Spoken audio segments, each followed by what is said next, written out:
Mumtaz TV bersama menegakkan sunnah. Bismillahirrahmanirrahim. Assalamualaikum warahmatullahi wabarakatuh.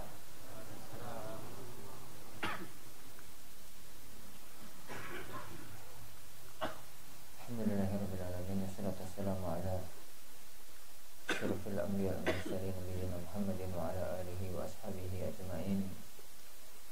La haula wa la quwwata illa billahi rabbil alamin. Asyhadu an la ilaha illallah wahdahu la syarika lah. Asyhadu anna Muhammadan abduhu wa rasuluh. Allahumma salli wa sallim wa barik ala nabiyyina Muhammad wa ala alihi wa ashabihi wa man sara ala nahjihi ila yaumiddin, amma ba'd. Alhamdulillah, para ikhwah, kita lanjutkan bacaan kita 146 dari surat Al-An'am. Rabbuna Jalla wa Ala berfirman, wa 'alal ladzina hadu, dan atas orang-orang Yahudi, ai al-yahud, orang-orang Yahudi, haramna kulladzi dzufur, kami haramkan bagi mereka semua binatang yang punya dzufur. Wa huwa, dan binatang yang punya dzufur itu adalah ma la yufarraqu yani asabi'uhu kal ibil,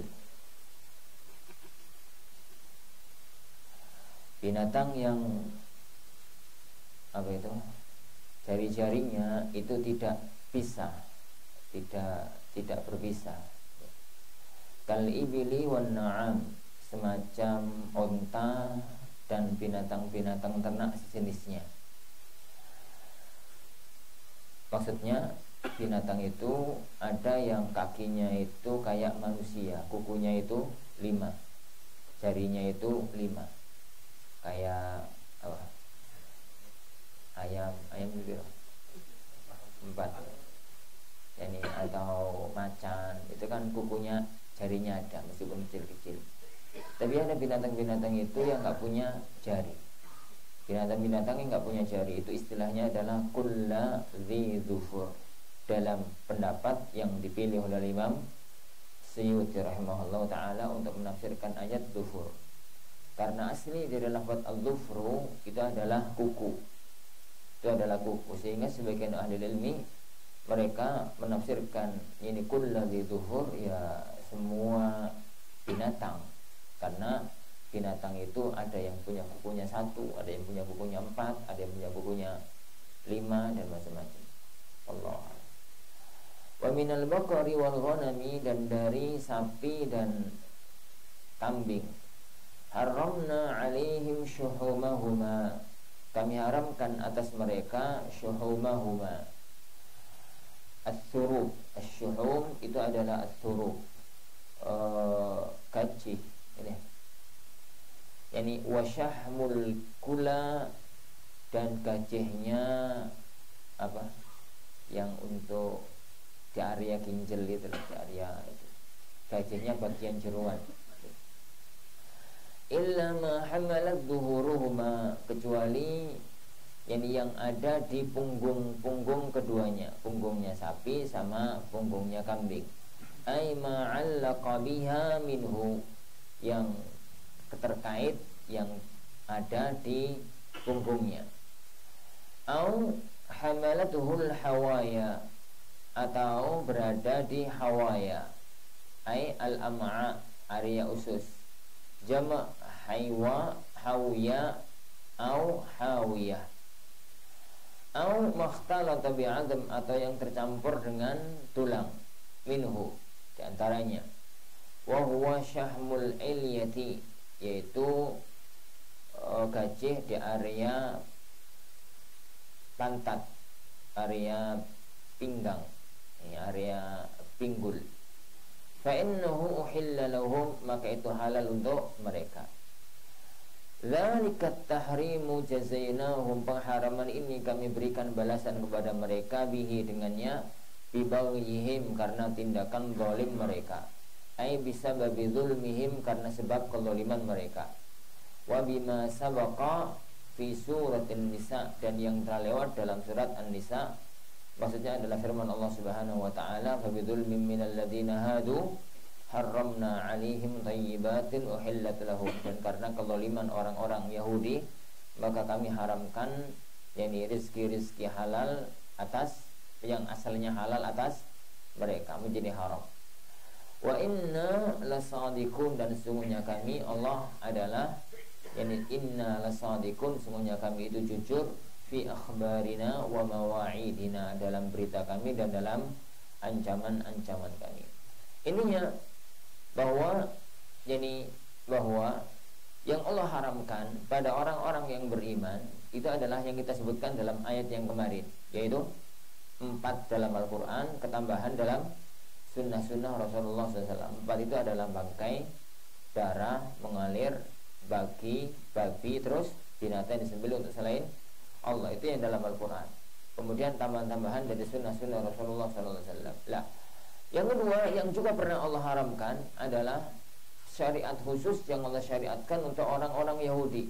Banyak hal-hal yang asalnya halal, kemudian Allah haramkan ini, Allah haramkan itu, Allah haramkan itu karena sebab kezaliman mereka, karena sebab yang perbuatan zalim yang mereka lakukan. Fa in kadzabuka, dan apabila mereka mendustakan kepadamu, fima ji'ta bihi, pada apa yang kau datang membawanya, wahyu yang kau bawa, faqul, maka katakanlah lahum, kepada mereka, rabbukum dzu rahmatin wasi'ah, Tuhan kalian itu memiliki rahmat yang maha luas, haitsu lam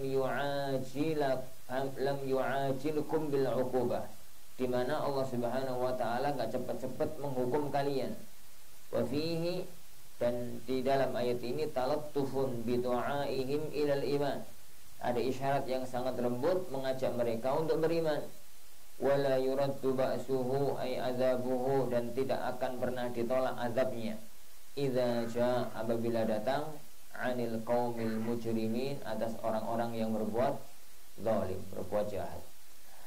Ayat yang kedua ini atau ayat berikutnya ini mengatakan, jika kalian wahai orang-orang musyrik mendustakan terhadap syariatnya Rasulullah sallallahu alaihi wasallam, sampaikan kepada mereka, yakni Allah itu masih ngasih kesempatan. Allah itu dzu rahmatin wasi'ah, maha memberi rahmat yang sangat luas, gak langsung mengazab kalian yang beriman sebelum ini datang azab Allah yang gak mungkin bisa ditolak. Sayaqulul ladzina asyraku, maka niscaya orang-orang musyrik itu mengatakan, komentari pada waktu mereka diajak untuk beriman, law sya'allahu ma asyrakna, seandainya Allah berkehendak kami gak akan berbuat syirik. Nahnu wala abauna, enggak kami, enggak pula bapak-bapak kami, wala haramna minhu syai', dan kami enggak akan mengharamkan apapun. Fa isyrakuna wa tahrimuna bimasyiatihi, maka syirik kami, pengharaman kami pada apa yang Allah ciptakan, itu adalah kehendak dari Allah Subhanahu wa taala. Yani fawaralin bihi, berarti Allah itu ridha. Kita terjadi semacam ini berarti Allah itu ridha, karena berarti Allah menghendaki. Qala ta'ala, Allah Subhanahu wa taala berfirman, kadzalik, demikianlah, kama kadzaba haula, sebagaimana mereka sekarang mendustakan, kadzdzabal ladzina min qablihim, yani maka orang-orang sebelum mereka juga mendustakan rusulahum, kepada para rasul, hatta zaqu ba'sana, sampai mereka itu merasakan azab dari kami, azabana, azab dari kami. Qul, katakanlah, hal indakum min ilmin, apakah kalian itu punya ilmu, bi annallaha radin bidzalik, bahwasanya Allah ridha atas perbuatan kalian, fatukhrijuhu lana, kalian keluarkan ilmu kalian itu bagi kami. Ai la ilma indakum, kalian itu enggak punya ilmu sama sekali. In ma tattabi'una fi dzalika illa Allah, tidaklah, ini itu artinya adalah ma nafiyah, tidaklah kalian mengikuti dalam hal semacam ini illallah, kecuali hanya prasangka belaka. Wa in ma antum illa takhrusun, dan tidaklah kalian kecuali takhrusun, ay takdzibuna fi, berdusta atas nama Allah Subhanahu wa taala. Dan ini satu pelajaran yang penting, bahwa apa yang terjadi di muka bumi ini itu memang atas kehendak Allah. Tapi kehendak Allah itu ada dua. ada masyiah syar'iyah, ada masyiah qadariyah. Yani ada kehendak Allah atau ada iradah syar'iyah, ada iradah kauniyah qadariyah. Ada iradah kauniyah. Iradah kauniyah itu kehendak Allah yang bersifat penciptaan, takdirnya Allah. Dalam kali iradah ini, kehendak Allah yang jenis ini, maka tidak ada satupun yang terjadi di muka bumi kecuali Allah kehendaki, tapi kehendak dalam hal penciptaan. Ada yang kedua, iradah syar'iyah. Iradah syar'iyah itu sesuatu yang Allah kehendaki dalam arti Allah syariatkan. Dalam arti Allah syariatkan. Dan yang Allah kehendaki dalam arti Allah syariatkan itu tidak mesti terjadi.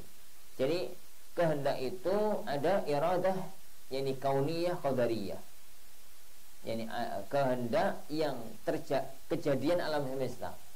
Kehendak jenis ini pasti terjadi, dan kalau tidak Allah kehendaki jenis ini nggak mungkin terjadi. Tapi bisa jadi Allah cintai, bisa jadi tidak Allah cintai. Ini itu yang pertama. Yang kedua, iradah syar'iyah. Sesuatu yang Allah kehendaki dari pandangan syar'i, itu mesti Allah cintai, tapi belum tentu terjadi. Maka akhirnya muncul 3 kemungkinan. Kemungkinan yang pertama, Allah kehendaki dan terjadi. Semacam imannya Abu Bakar. Imannya Abu Bakar itu Allah kehendaki, sudah terjadi mesti Allah kehendaki. Dan Allah cintai. Berarti iradah kauniyah dan iradah syar'iyah dua-duanya terjadi. Baik, yang kedua, Allah Subhanahu wa taala kehendaki. Allah Subhanahu wa taala kehendaki dari sisi syar'i. Allah Subhanahu wa taala cintai, tapi nggak terjadi. Semacam imannya Abu Jahal. Imannya Abu Jahal itu, seandainya Abu Jahal itu beriman, Allah senang, ya senang, tapi kan nggak terjadi. Tapi nggak terjadi. Ada yang tidak Allah cintai, dan terjadi apa? Kufurnya Abu Lahab. Kufurnya Abu Lahab. Jadi pokoknya kalau terjadi berarti Allah kehendaki dari sisi kauni. Tapi belum tentu Allah cintai. Kalau Allah cintai, maka berarti kehendak Allah dari sisi syar'i, tapi belum tentu Allah Subhanahu wa taala kehendaki itu terjadi. Makanya orang-orang musyrik, mereka itu ngerti dengan baik apapun yang terjadi di muka bumi ini atas kehendak dari Allah Subhanahu wa taala. Maka tatkala mereka itu nyatanya mereka berbuat syirik, maka mereka mengatakan, "Lah ini kan kehendak Allah. Seandainya bukan karena kehendak Allah, kita nggak mungkin berbuat syirik. Berarti Allah itu ridho." Maka Allah Subhanahu wa taala mengatakan kepada mereka, yo kayak gitu itu. Mereka berusaha untuk membantah syariat sebagaimana dulu orang-orang tua mereka, nenek moyang mereka membantah para kabar Rasul. Mereka itu baru berhenti kalau mereka merasakan adab dari kami. Nah, kul katakanlah, illam takun lakum hujjah, jika kalian itu nggak punya hujjah, falillahil hujjatul balighah, tapi Allah mempunyai hujjah yang sangat kokoh, at-tammah yang sangat sempurna. Falau syaa hidayatakum, seandainya Allah berkehendak untuk memberikan hidayah kepada kalian, lahadakum ajma'in, niscaya Allah akan memberikan hidayah kepada kalian semuanya. Tapi itu bukan kehendak Allah. Allah sudah menetapkan bahwasanya setiap generasi, setiap kampung itu mesti ada orang baik, mesti ada orang buruk. Itu kehendak Allah Subhanahu wa taala sampai nanti hari kiamat. Sejak zaman Nabi Adam alaihissalatu wassalam. Di zaman Nabi Adam, ada iblis. Setelahnya ada Habil, ada Qabil. Setelahnya ada yang ini, ada yang itu, sampai nanti hari kiamat mesti tetap ada orang yang semacam itu. Itu kan adalah kehendak dari Allah Subhanahu wa taala. Kul, katakanlah, halumma ay ahliru syuhadaakum, datangkanlah orang-orang yang menjadi saksi atas kalian, alladzina yashhaduna annallaha harrama hadza, yang pernah menjadi saksi bahwasanya Allah mengharamkan ini semua yang kalian haramkan itu, wahai orang-orang musyrik. Alladzi haramtumu, yang kalian haramkan. Fa in syahidu, jika mereka bersaksi, fala tashhad ma'ahum, maka kamu jangan ikut-ikutan bersaksi bersama mereka, wahai Muhammad. Wala tattabi ahwa alladzina kadzabu, jangan engkau ikuti hawa nafsu orang-orang yang mendustakan bi ayatina, dengan tanda-tanda kekuasaan kami. Walladzina la yu'minuna bil akhirah, dan orang-orang yang tidak beriman dengan akhirat. Wa hum bi rabbihim ya'dilun, dan mereka itu bi rabbihim, dengan Tuhan mereka, ya'dilun, yusyrikun, artinya adalah berbuat syirik. Kul, katakanlah, ta'alau, kemarilah, atlu akra, aku bacakan, ma harrama rabbukum alaikum, yang Allah haramkan, yang Tuhan kalian haramkan atas kalian. Ini apa itu? Kul ta'alu atlu ma harrama rabbukum alaikum alla. Taib. An mufassirah la tusyriku bihi syai'a. Yani an, alla, lafaz alla dalam ayat aslinya kul ta'alu atlu ma harrama rabbukum alaikum. Alla itu an ketambahan la, tapi kemudian nunnya masuk ke lam, tulisannya menjadi alla. Ini aslinya itu an dan la. Kata Imam Suyuti rahimahullah, an mufassirah, an untuk menafsirkan. Yani makna dari yang Allah Subhanahu wa ta'ala haramkan adalah la tusyriku bihi syai'a, jangan kalian berbuat syirik kepada Allah dengan sesuatu pun. Wa ahsinu bil walidaini ihsana, dan kalian itu berbuat baiklah dengan sebaik-baiknya kepada orang tua.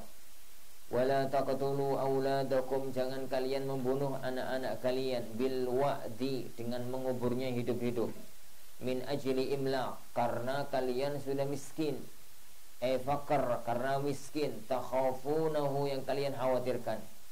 Nahnu narzuqukum wa iyyahum, kami akan ngasih rezeki kepada kalian dan akan ngasih rezeki kepada anak-anak kalian. Wala taqrabul fawahisha, janganlah kalian itu mendekati perbuatan-perbuatan keji, al-kabair, semacam perbuatan-perbuatan dosa, kazina, kayak zina, ma dhahara minha wa ma batan, baik dosa yang nampak maupun yang enggak nampak, ay ala niyatiha, yani wasirriha, yang nampak maupun yang tersembunyi. Wala taqtulun nafsal lati harramallahu illa bil haqq, jangan kalian itu membunuh jiwa yang Allah haramkan kecuali dengan yang dibenarkan oleh syariat, kal qawat, kayak kisas, wa haddir riddah, dan hukuman bagi orang yang murtad, wa rajmil muhsan, dan merajam orang berzina yang sudah pernah nikah. Lalikumul madhkur, yang disebutkan semua itu, wassakum bihi, adalah yang Allah wasiatkan kepada kalian, la'allakum ta'qilun, semoga kalian itu mampu memahami, ay tatatabbarun, kalian itu mau merenungi. Setelah semua yang disampaikan itu, kenapa toh kalian itu mengharamkan ini, mengharamkan itu, apa dalilnya, apa kalian punya bukti? Kemudian Allah Subhanahu wa ta'ala mengatakan, yang Allah haramkan dari makanan itulah hanya ini. Kemudian di sini Allah mengatakan, yani kemari kalau kalian mau tahu yang Allah haramkan. Kalau kalian itu mau tahu yang Allah haramkan, bukan itu yang Allah haramkan, itu beberapa hal ini. Pertama, yani la tusyriku bihi syai'a. Syai'a isim nakirah, yani fi siyakin nafi, fi siyakin nahi. Yani isim nakirah yang jatuh setelah lafaz larangan, berarti menunjukkan arti umum. Jangan kalian sekutukan Allah dengan apapun, baik syirik besar maupun syirik kecil. Kemudian Allah Subhanahu wa ta'ala mengatakan, berbuat baiklah kalian kepada kedua orang tua. Berbuat baiklah kalian itu kepada orang tua dengan semua jenis perbuatan baik. Jangan membunuh anak-anak kalian dengan lafaz Imam Suyuti bil wa'di, dengan mengubur, karena di zaman itu yang namanya bunuh anak itu dengan mengubur. Bukan berarti kalau tidak dikubur itu enggak terlarang. Membunuh anak semuanya terlarang. Dan membunuh anak atau para ikhwan yang disepakati oleh para ulama adalah sejak anak itu sudah jadi anak. Dan anak itu sudah jadi anak kalau sudah ada roh di dalam rahim. Kalau sudah ada roh di dalam rahim, maka dia sudah anak, sudah manusia. Maka tidak boleh dibunuh apapun alasannya. Tidak boleh dibunuh apapun alasannya. Makanya kalau ada dokter yang mengatakan, misalkan mas, anak sampean umurnya 6 bulan tapi nggak berkembang, sudah ada nyawanya, tapi ini nggak berkembang, kecil gitu, nanti kalau lahir hidup dia itu akan cacat seumur hidup, gimana, bunuh aja toh gitu ya. Apa hukumnya? Haram. Kenapa? Karena dia sudah manusia, sudah makhluk bernyawa, sudah ada nyawanya, maka tidak boleh dibunuh alasan apapun. Yani alasan apapun, apalagi alasannya hanya cacat, alasannya hanya ini, alasannya hanya itu. Berdoalah kepada Allah Subhanahu wa taala semoga Allah memunculkan keajaiban anak yang diprediksi akan cacat itu akan lahir normal. Dan yang semacam itu ya akhwan banyak. Yang semacam itu banyak, prediksi dokter akan begini lahir normal, pinter bahkan kadang-kadang. Ini semacam itu. Adapun kalau sebelum ditiupkan roh, itu yang terjadi perselisihan di kalangan para ulama. Apakah boleh menggugurkan kandungan sebelum ditiupkan roh? Kalau ada hajah yang sangat kuat, kita bahas bukan karena ada apa-apa ya, tapi kalau ada kondisi yang sangat mendesak, bolehkah digugurkan kandungan sebelum ditiupkan roh? Jumhur ahli ilmu mengatakan nggak boleh. Mayoritas para ulama mengatakan nggak boleh. Kenapa? Meskipun ini belum manusia tapi calon manusia. Meskipun sebagian para ulama mengatakan kalau dalam kondisi yang amat sangat mendesak sekali, ini amat sangat mendesak sekali, maka tidak mengapa.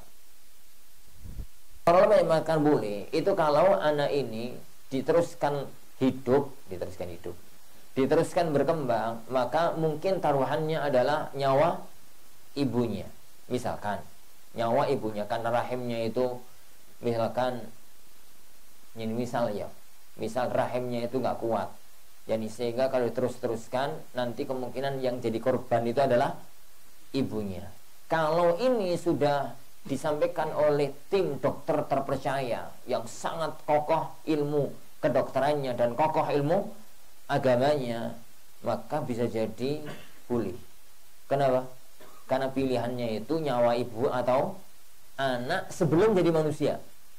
Ini, maka pilihannya adalah anak sebelum jadi manusia. Tapi itu nggak boleh kalau sudah jadi manusia.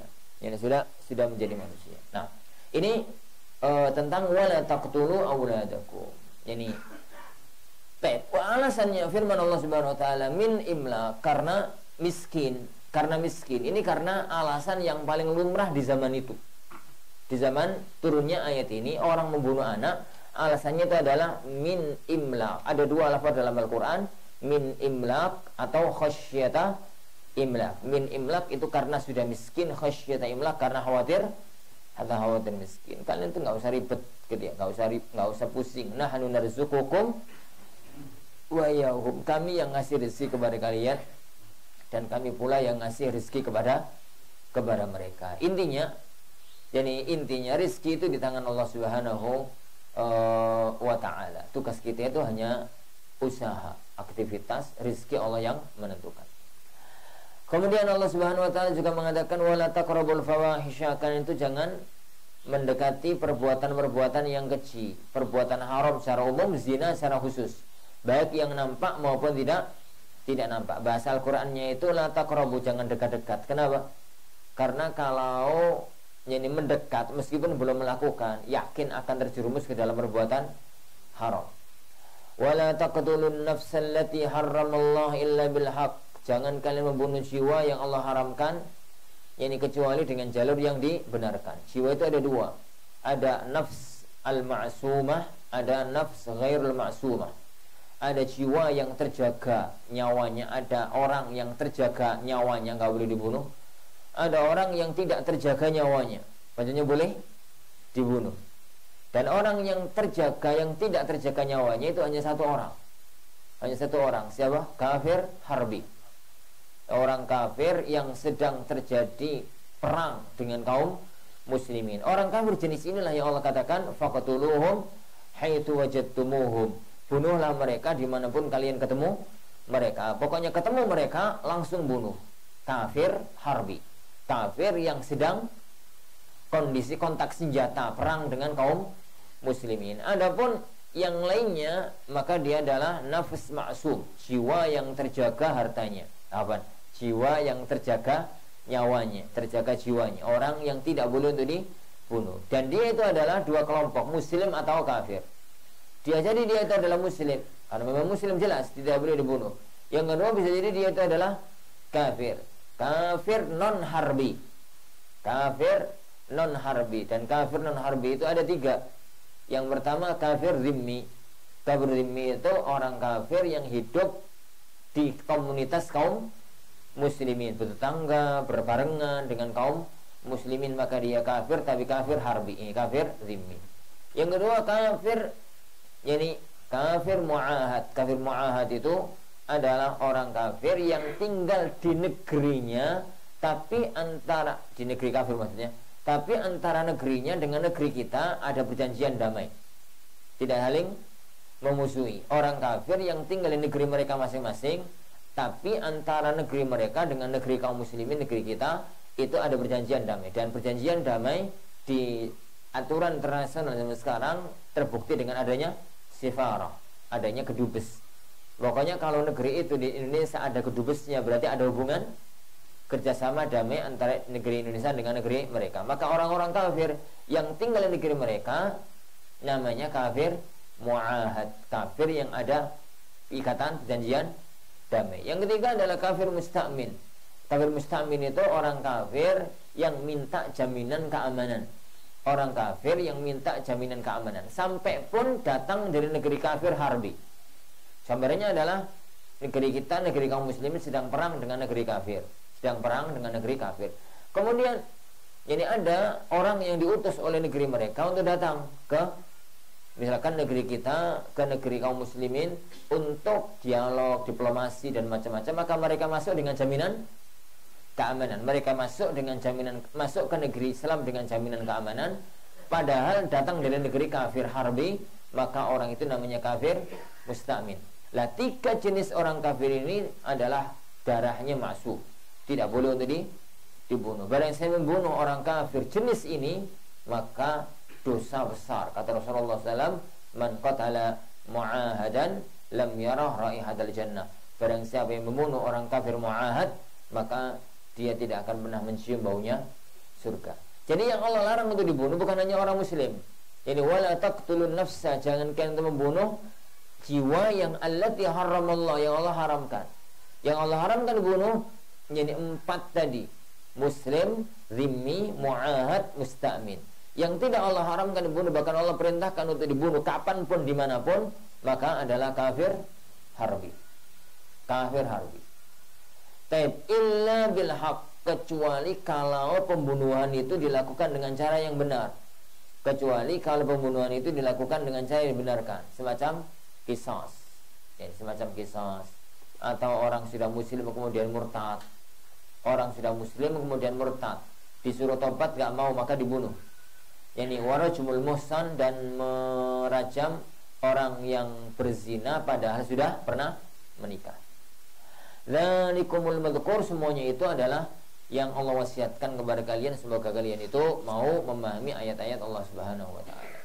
Allah Subhanahu wa taala melanjutkan, wala taqrabu mal yatim, janganlah kalian itu mendekati harta anak yatim illa billati, kecuali bil khaslah, dengan cara, dengan sesuatu perangai, allati hiya ahsan, yang terbaik, wa hiya ma fihi salahuhu, yaitu yang termaslahat, yani untuk anak-anak yatim. Jadi kalau orang ya kawan itu ngopeni anak yatim, orang itu memelihara anak yatim. Melihara anak yatim itu ada 2 jenis: anak yatim yang miskin, anak yatim yang kaya.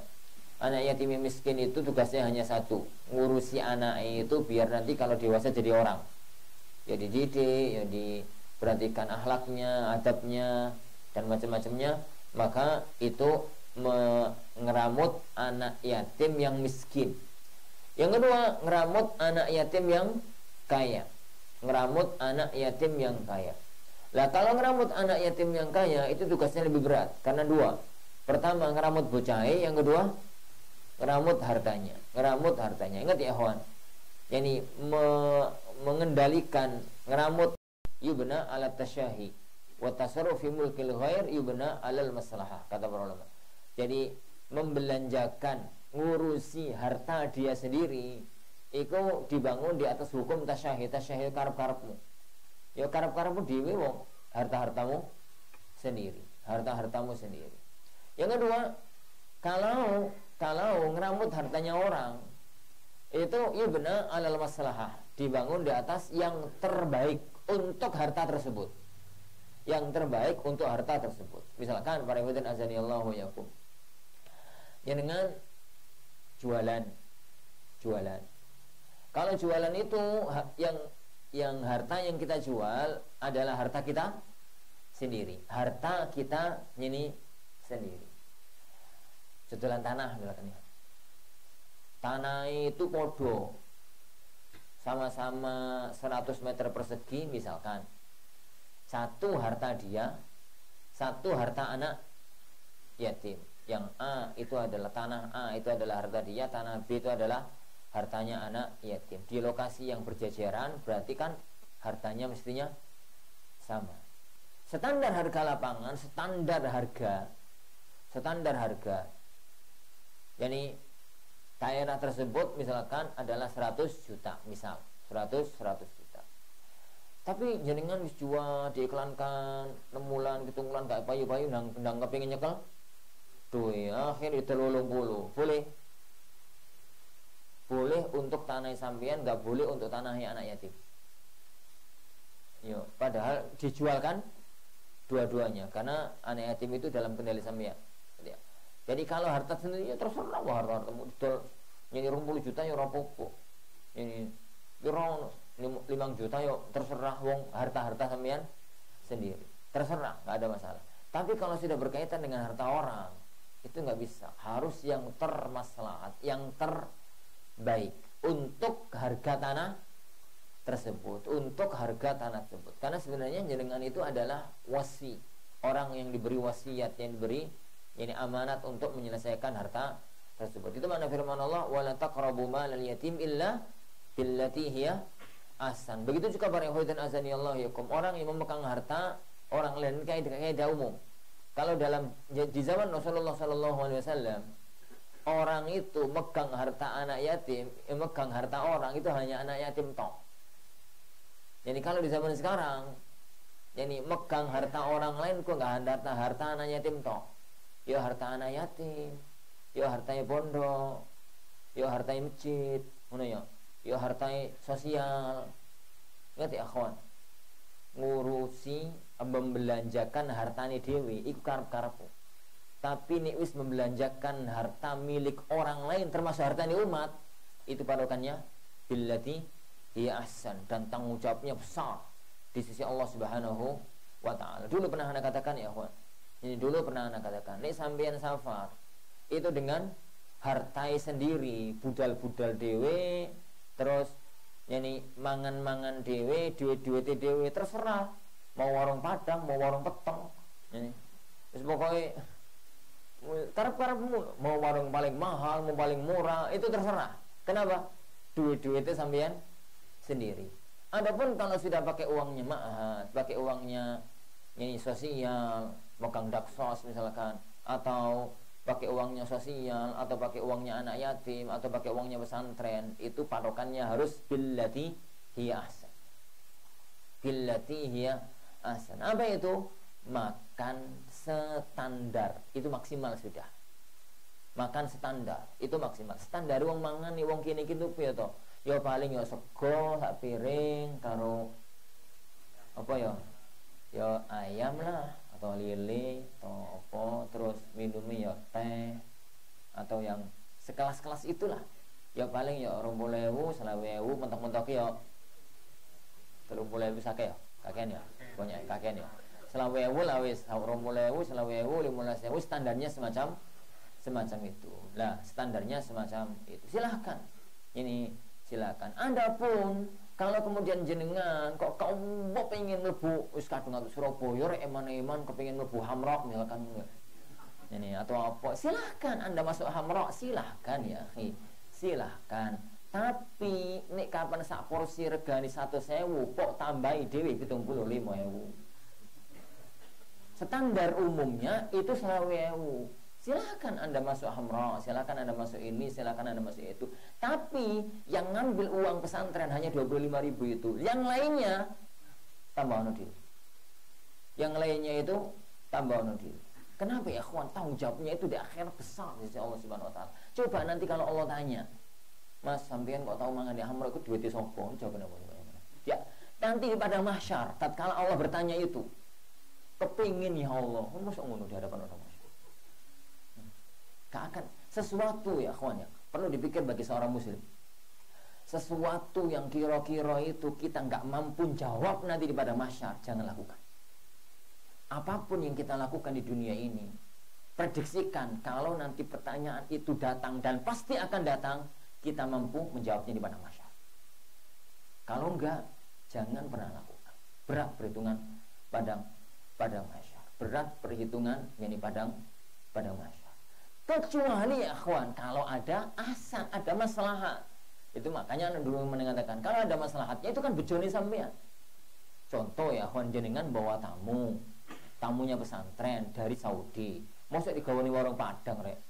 Yo gak gelem mangan lah tamu nih. Apalagi tamu itu urusan penting pondok. Kalau sudah jemput tamu dan waktunya makan, mau nggak mau kalau kelas-kelas mereka dibawa kemana? Dibawa ke Hamra atau dibawa kemana lah? Yang Surabaya itu bawa ke Hamra. Masa nyeni tamu nih mangan di Hamra, jenengan mangan di warung Padang? Piye carane? Ya melok mangan. Ini kan berarti nasib. Ini nasib. Nasib api. Ya, semacam itu lah ya. Semacam hati-hati memegang uang umat. Hati-hati memegang uang umat. Kan kebanyakan manusia zaman sekarang itu aneh. Aja mumpung. Ini duit dhewe ono maneman duit umat kok masyaallah naudzubillah. Ini duit umat itu sombong aja dalek sing mahal. Kan mumpung gak duit dhewe. Mumpung gak duitnya sendiri. Allah. Ini perhitungan ya akhwan, perhitungan mahsyar. Hati-hati. Jangan sampai kita itu di dunia itu kelihatan ngurusi umat padahal sebenarnya itu membebani perhitungan mahsyar kita nanti di hari kiamat. Jangan sampai kita di dunia itu gaya pengurus pesantren, pengurus masjid, pengurus dana sosial, pengurus ini, pengurus itu. Di dunia kayak dipandang orang itu ustadz wong api, padahal tiap hari makan harta haram. Kenapa? Kenapa? Karena makan sesuatu yang tidak halal untuk dia makan. Dan itu berat perhitungannya di sisi Allah Subhanahu wa taala. Patokannya Al-Qur'an billati hiya ahsan.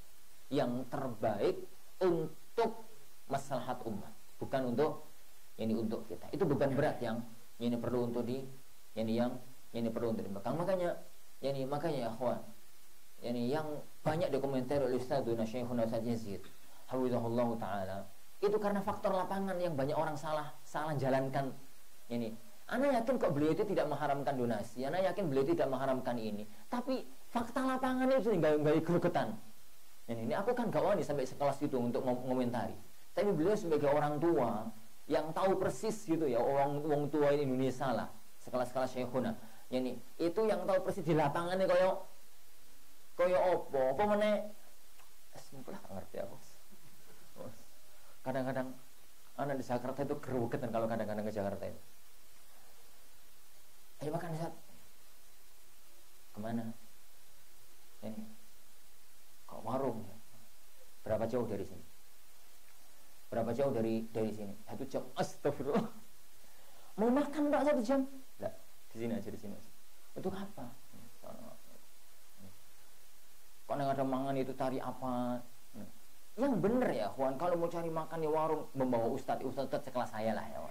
Kalau mau bawa ustadz ini sekelas anak, ya warung-warung Padang, warung-warung peteng, warung pesantren ya. Jadi sekelas-kelas biasa, warung-warung Padang gitu lah, warung-warung Minang atau warung-warung apa itu.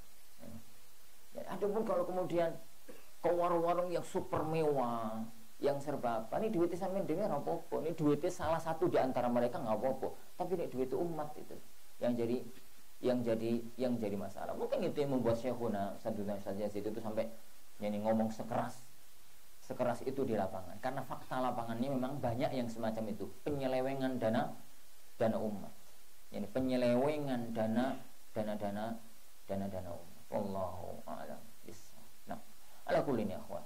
Ini ala kullin. Taib. Qal illa billati hiya ahsan, kecuali dengan yang paling ahsan, kecuali dengan yang paling bagus. Wa hiya ma fihi salahuhu, yaitu yang terbaik untuk harta anak yatim tersebut. Hatta yablughu asyuddahu, sampai anak itu gede, bi an yahtalima, dengan dia itu menjadi balik. Kalau sudah balik, maka serahkan harta itu kepada mereka. Makanya ngurusi anak yatim itu berat, pahalanya juga besar. Ana waqafil yatim fil jannati kahatain, saya dan orang yang ngopeni anak yatim, karena rata-rata anak yatim itu punya uang. Ini di surga nanti kayak dua jari yang Rasulullah dekatkan. Bukan berarti sama, tapi berdekatan, nggak terlalu jauh dari makomnya Rasulullah Shallallahu Alaihi Wasallam. Wa auful kaila, dan tunaikanlah takaran, wal mizan, dan timbangan, bil qist, dengan jujur, dengan adil, bil adl. Wa tarkil bahs, dan meninggalkan mengurangi, dan tidak nakar, nimbang yang benar. Jangan sampai mengurangi takaran, jangan sampai mengurangi timbangan. La tukallifu nafsan, ya benar ya, la nukallifu nafsan illa wus'aha. Allah itu kami tidak membebani jiwa kecuali atas dasar kemampuannya, taqataha, kemampuannya, fi dzalika, dalam masalah semacam itu. Fa in akhta'a fil kaili wal wazan, kalau memang dia itu salah dalam kail, dalam takaran dan timbangan, wallahu ya'lamu sihhata niyatihi, dan Allah itu tahu bagaimana niatnya dia, fala mu'akhadata alaihi, maka tidak ada dosa. Kama warada fi hadis, sebagaimana datang dalam hadis. Kenapa ya kawan? Enggak sengaja. Kalau dia itu nakar, nimbang, dan itu yang mampu dia lakukan, tidak sengaja berbuat salah, maka enggak apa-apa. Tapi kalau memang sengaja berbuat salah, maka dia itulah yang berat di sisi Allah Subhanahu wa ta'ala. Takaran dan timbangan. Wa idza qultum, dan apabila kalian itu mengatakan sesuatu, fi hukmin, dalam satu hukum, au ghairihi, atau yang lainnya, fa'dilu, maka bersikaplah adil, bisidqi, dengan jujur. Berbuatlah adil dengan berbuatlah yang jujur.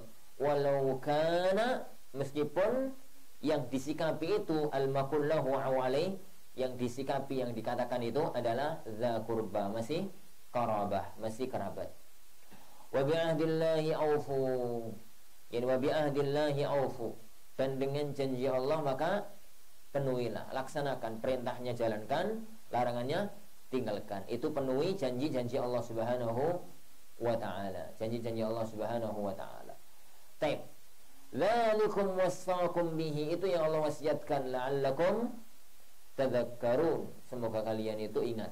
Bitasydidi, dengan tasydid, tadhakkarun, wassukun, apa artinya berarti ya kan? Kalau disukun berarti tadhkurun, ya, pastinya begitu.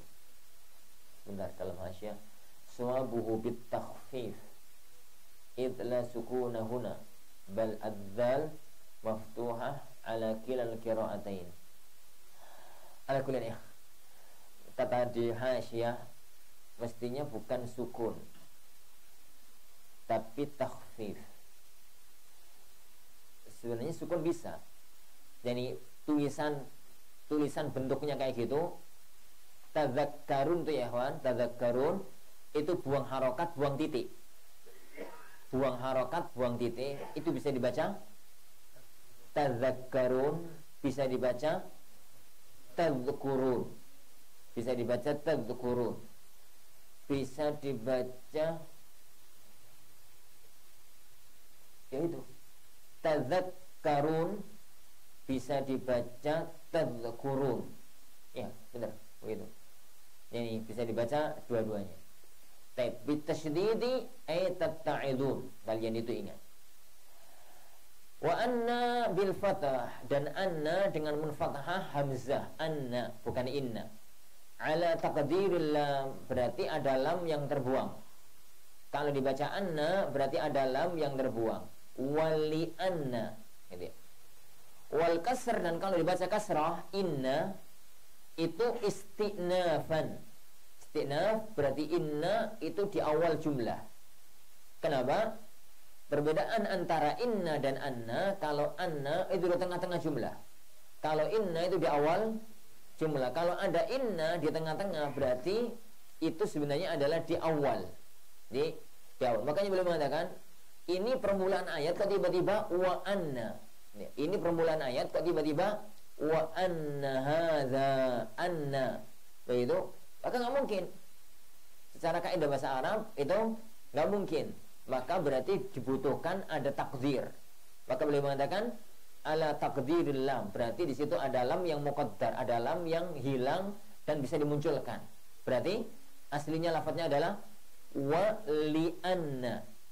Kalau itu fathahnya hamzanya di fathah. Tapi kalau dibaca kasar, wal kasar adalah dari awal, ini adalah awal jumlah. Wa anna hadza alladhi wassaitukum bihi, dan ini semuanya aku wasiatkan kalian dengan melaksanakannya. Mulai dari jangan berbuat syirik, jangan membunuh anak yatim, membunuh anak yatim, jangan membunuh anak, jangan ini, lakukan itu. Semua yang Allah wasiatkan itu sirati adalah jalanku mustaqimah, yang lurus, mustaqim sebagai hal. Fattabi'u, maka ikutilah. Wala tattabi'u subula, janganlah kalian itu mengikuti jalan-jalan at-turuq al-mukhalifah, jalan-jalan yang menyimpang, jalan-jalan lain yang menyimpang. Yani lahu, dari jalan yang lurus tadi. Fatafarraqa fihi hadf ihdat ta'ain. Fatafarraqa fihi hadf. Lafaz tafarraqa itu ada pembuangan salah satu dari dua ta. Aslinya fatatafarraqa. Yani karena itu tafarraqa ya tafarraqu. Kalau dhamirnya anta, yani tatafarraqu. Gitu ya. Kenapa kok enggak dia langsung mengatakan tafarraqa fi'il madhi? Fa'ul jawab, fa di situ fa'ul jawab. Yani fa'ul jawab enggak mungkin ketemu fi'il madhi setelahnya dengan siyak yang semacam ini. Maka mau enggak mau tafarraqa ini harus dibawa kepada fi'il mudhari'. Tapi wazan fi'il mudhari' dengan tafarraqa itu enggak ada. Berarti ada aslinya, yaitu fatatafarraqa. Salah satu dari taknya dibuang. Salah satu dari taknya dibuang. Kemudian para ulama kita berselisih, para ulama nahwu maksudnya, yang dibuang itu tak mudhara'ah atau tak mudhara'ah atau tak mazid, istilahnya mereka. Tak mudhara'ah itu tak yang pertama, tak mazid itu tak yang kedua, karena berasal dari faraqa. Ini ambil wazan tafa'ala menjadi tafarraqa, ketambahan tak mudhara'ah. Itu urusan ilmu nahwu. Ilmu saraf biasa dibahas. Intinya tafarraqa itu salah satu dari taknya terbuang. Ini bahasa Arab terus unik, dibuang barang. Kalau di negeri kita itu ono singkatan, di negeri mereka itu kan duwe singkatan. Jadi ada singkatan dalam bahasa Arab itu terpengaruh dengan bahasa dunia. Kayak ini singkatan-singkatan yang muncul di negara Arab itu loh. Kayak Hamas. Hamas itu kan Harakah Muqawamah Islamiyah. Ini atau Daesh. Daesh itu Daulah Islamiyah fil Iraq wa Syam. Mana? Dal, alif, ain, shin. Dal itu daulah, alif itu Islamiyah, Iraq itu Syam, Irak, jadi ain itu Irak, shin itu Syam. Daesh itu apa ya kawan? ISIS.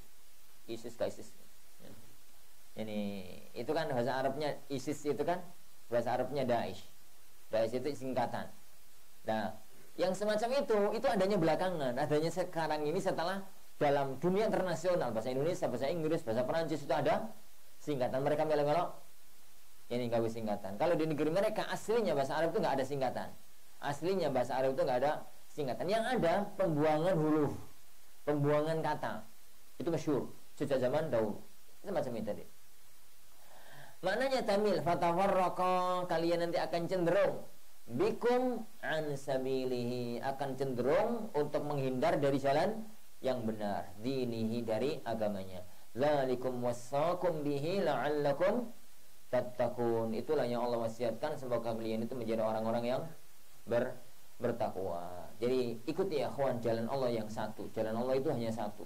Semua jalan-jalan yang lain. Dalam Sahih Muslim, Rasulullah SAW satu hari itu pernah gambar jalan lurus, garis lurus gitu, garis lurus.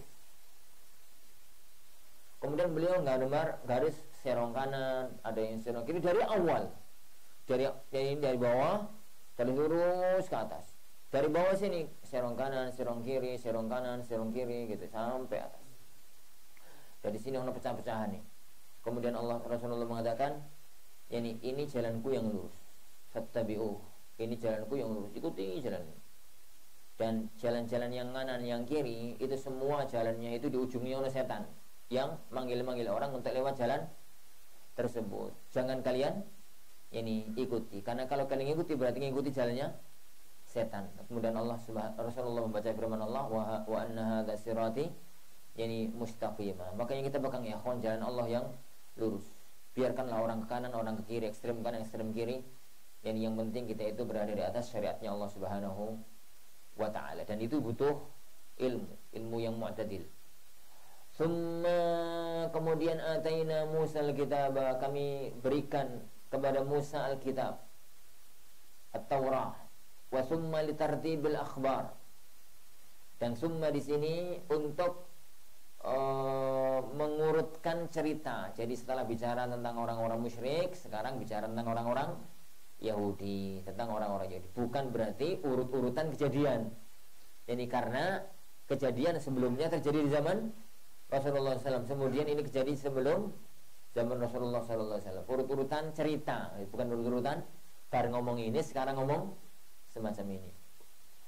Tamaman sebagai menyempurnakan lin ni'mah, atas nikmat, alalladzi ahsan, atas orang yang berbuat baik, bil qiyami bihi, untuk melakukannya, wa tafsilan ay bayanan, menjabarkan, likulli syai', segala sesuatu, yahtaju ilaihi fid din, yang dibutuhkan dalam agama, wa hudan, dan sebagai petunjuk, wa rahmah, dan sebagai rahmat, la'allahum, semoga mereka, ay Bani Israel, biliqa'i rabbihim, kalau bertemu dengan Tuhan mereka, bil ba'ati, dengan hari kiamat, yu'minun, mereka itu mau beriman.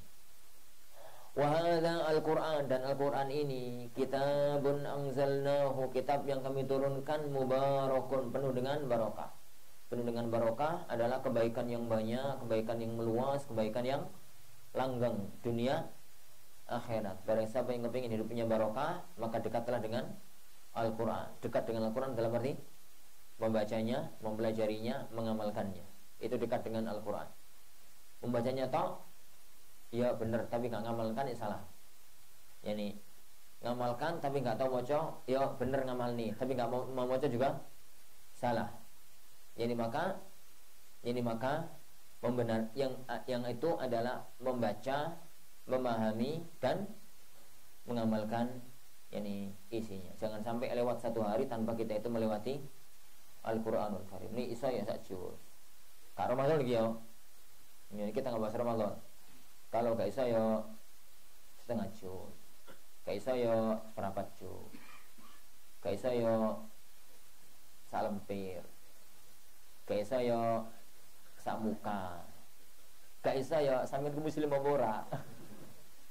Sehari semalam ada orang muslim itu kok kemudian gak baca Al-Quran sampai pun hanya satu muka, saya itu meragukan keislamannya. Dalam arti kebenaran keislamannya, bukan berarti dia kafir ya. Saya itu meragukan keislamannya. Iku orang muslim apa ora? Dan alangkah banyaknya manusia pada zaman sekarang yang semacam itu. Yang semacam itu. Lewat gitu ya, beberapa hari nggak ada selembar, 2 lembar Al-Quran yang dia lewati. Yang dia lewati. Padahal moco salampir itu piro 5 menit, 10 menit lah maksimal. Ya gradul yo 10 menit. Gradul ya 10 menit. Wallahu alam. Padahal di HP ini ono Quran nih. Kayak tok. Taib. Mubarak. Fattabi'u, maka ikutilah dia ya ahla Makkah, wahai penduduk Makkah, bila amali bima fi, dengan mengamalkan yang terdapat dalam Al-Quran. Wattaqu al-kufra, dan takutlah kalian kepada kekufuran, la'allakum turhamun, semoga kalian itu diberi rahmat. Anzalnahu, kami turunkan Al-Quran, li'alla taqulu, yani supaya kalian tidak mengatakan innama unzilal kitabu ala ta'ifatain, semuanya diturunkan kitab itu hanya kepada dua kelompok manusia, al-Yahud wan Nasara, orang-orang Yahudi, orang-orang Nasrani, min qablina, sebelum kita. Wa in, jadi jangan sampai kami turunkan Al-Quran, kata Allah Subhanahu wa ta'ala, jangan sampai orang-orang Mekah mereka mengatakan, loh kita kan gak duwe kitab suci itu hanya ada pada Yahudi Nasrani. Maka Allah turunkan Al-Quran kepada Rasulullah Muhammad sallallahu alaihi wasallam. Ini dan para Yahudi azani Allah wa yakum, Taurat, Injil, Zabur itu kitab suci tapi bukan mukjizat. Bukan mukjizat maksudnya kitab itu hanya berisi undang-undang, kitab itu hanya berisi aturan, hanya berisi syariat. Tapi Al-Quran itu adalah kitab mukjizat, tidak pernah bisa habis digali oleh manusia dari semua sisi sampai nanti datangnya hari kiamat. Semua orang, semua yang di jurusan ilmu, semua bidang ilmiah bisa untuk menggali ilmu dari Al-Quran Al-Karim, dan tidak pernah habis sampai detik ini, sampai saat ini, sampai detik ini. Nah, taib yang ini mana tadi? Wa in kunna in mukhaffafah, yani wasmuha mahdhuf, ay inna. Wa in mukhaffafah berarti asalnya adalah inna, gitu ya, taukid. Kemudian tasdidnya dibuang menjadi in. Kalau menjadi in berarti isim-isimnya dibuang. Aslinya adalah inna kunna, inna itu in dan na. Kemudian yang Anda katakan tadi. Maka in di situ bukan jika, yani tapi sesungguhnya. Yani wa in kunna, dan sesungguhnya kami an dirasatihim, dari mempelajarinya, ay qiraatihim, membacanya, lahafilin, adalah orang-orang yang lalai, ay li'adami ma'rifatina, karena kami enggak tahu, laha, pada kitab suci itu, idh laysat biluwatina, karena bukan dari bahasa kita. Jangan sampai ada orang-orang Arab itu mengatakan, loh kita itu enggak turun kepada kita wahyu kok, hanya ada Taurat, hanya ada Injil, kita nggak bisa baca, bukan dengan bahasa kita. Oleh karena itu ya kawan, yang sudah beberapa kali Anda sampaikan dalam majelis-majelis kita, membaca Al-Quran itu usahakan dua sisi. Membaca Al-Quran itu dua sisi, yaitu aslinya baca Quran itu adalah untuk tadabbur. Aslinya itu baca Quran itu, makanya Allah kalau bicara tentang baca Quran itu adalah lihat dabbaru ayat, untuk mentadaburi isi Al-Quran, untuk mentadaburi Al-Quran. Makanya Rasulullah SAW itu melarang menghatamkan Al-Quran di bawah 3 hari, di hari-hari biasa loh ya, di hari-hari biasa, bukan hari Ramadan. Hari Ramadan kurang dari 3 hari boleh. Imam Syafi'i rahimahullah ta'ala yani menyelesaikan Al-Quran 60 kali dalam 1 bulan. 60 kali dalam 1 bulan, sehari 2 kali, sehari dua kali. Diriwayatkan dari Utsman bin Affan radhiyallahu anhu bahwasanya beliau pernah sholat malam khatam Al-Quran. Jadi mulai tarawih rakaat yang pertama sampai witir itu Quran khatam. Kok iso? Ibu. Jadi kok iso ya, nggak tahu. Kemungkinan kuat bagi ana, kemungkinan kuat ya kawan. Ini bagi ana itu musim dingin. Ramadan itu pas musim dingin. Ramadan musim dingin itu kalau malam di Saudi itu agak panjang. Kemudian bacanya hadr, bacanya itu cepat, baca cepat tapi nggak menghilangkan hukum tajwid. Dan Al-Quran itu kalau dibaca hadr dengan cepat itu hatam 7-8 jam. Khatam kalau dibaca hadr ya. Jadi dari mulai kalau dibaca itu ketambahan saat rukuk, saat sujud itu maknina ya paling 10-11 jam. Anggaplah 11 jam, yani dari mulai ba'da sholat isya sampai jelang subuh itu bisa kalau di Saudi di musim dingin. Berarti kan jam berapa? Jam setengah 8. Anggaplah jam 8 tambah 10 sampai jam berapa? Kalau di Saudi, kalau musim dingin itu kan maghribi jam 4, subuh nih jam 6. Ya jam setengah 6 jam musim dingin. Yo tuh panjang, malamnya itu banyak. Itu kemungkinan terkuat. Tapi kan pokoknya selesai. Kata. Ini pokoknya selesai dan kata. Kok kuat? Bu. Kok kuat dalam arti ya semacam itu. Karena hewan hatinya bersih, maka fisiknya ikut menjadi kuat. Ala kulit. Ya itu kalau nggak Ramadan dilarang. Kenapa? Karena la yafqah man qara'al Qur'ana ini duna thalas, kata Rasulullah. Tidak akan mampu memahami isi Al-Quran yang menghatamkan Al-Quran ini di bawah 3 hari. Karena inti dari membaca adalah untuk tadabbur. Ini bagi orang yang moco Al-Quran sekaligus paham maknanya. Ini bagi orang yang kafaah ilmunya dalam bahasa Arab mapan. Bagi kita ya kawan yang kemampuan ilmuannya, kemampuan ilmiahnya dalam bahasa Arab itu kadang-kadang gak duwe, ini kadang-kadang sedengan gitu ya, langsung paham isi Al-Quran itu enggak, maka nasihat ana 2. Ini dipecah. Ada bacaan memang sekedar untuk qiraah, untuk tartil. Ada bacaan tadabbur. Ini waktunya dibagi 2. Ada waktu yang dikhususkan untuk membaca, sekedar membaca. Pokoknya mau paham tak paham, dibaca. Yang kedua, ada waktu yang dikhususkan untuk membaca tadabbur. Membaca tadabbur itu baca disandingi tafsir. Ini upload tafsir disandingi buku, disandingi Quran terjemah. Kalau tafsir jangan baca tafsir yang lebar, tafsir yang pendek, tafsir yang apalah gitu ya. Tafsir yang apa? Kalau mukhtasar fit tafsir itu sudah ada terjemahannya, itu bagus. Mukhtasar yang keluaran Saudi itu sudah terjemahannya, maka itu. Kalau enggak ya pakai terjemahannya. Baca dia terjemahkannya apa, baca terjemahkannya apa. Ya paling 1 jam ya oleh tolong ayat, petang ayat. Tapi itu kalau dulu lurus gitu, maka suatu ketika nanti juga akan selesai Al-Quran tersebut. Sehingga ya kawan, inti dari turunkannya Al-Quran itu kita paham. Inti dari turunkannya Al-Quran untuk dipahami itu kita paham. Kita selesaikan 1 ayat, nyambung karena au taqulu, atau kalian itu mengatakan lau anna unzila alaina alkitab, kalau diturunkan kepada kami, seandainya diturunkan kepada kami alkitab, Al-Quran, lakunna ahda minhum, pasti kita itu lebih mendapatkan petunjuk dibandingkan dengan orang-orang Yahudi Nasrani. Li jaudati adhanina, karena kami lebih pintar. Faqad ja'akum bayyinatun bayanun min rabbikum, la, sekarang ini sudah datang penjelasan dari Tuhan kalian itu, wa hudan wa rahmah, dan sebagai petunjuk, sebagai rahmat, liman ittaba'ahu, bagi orang yang mau mengikutinya. Faman aila ahada, tidak ada seorang pun azlamu, yang lebih zalim, mimman kadzdzaba bi ayatillah, yang mendustakan. Tidak ada seorang pun yang lebih zalim dibandingkan orang yang mendustakan ayat-ayat Allah. Wasadafa a'rada anha, yang berpaling dari ayat-ayat Allah. Sanajzil ladzina yasrifuna, kami akan